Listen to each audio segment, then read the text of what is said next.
جنگ شهری استثمان خلوت سلاحه یکیتون اخبار برین جنگی بیاه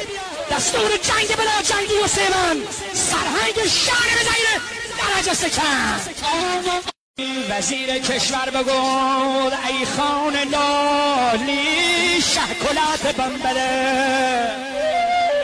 ای ویلا سیاه بگوری جنگی گفت به وزیر ملور تو دولت ای کلاه زخانه و هم داره حرمت میر نیشی منو ز کجه بیری یه باردی تکرار نبو این حرف که زیری آجنگی گفت به وزیر حرفش بیاره این کلاه سی سر تو خیلی زیاره این حرف تکرار نبو مرز لرونی حرمت کلاه منه ایسا چرونی این حرفی که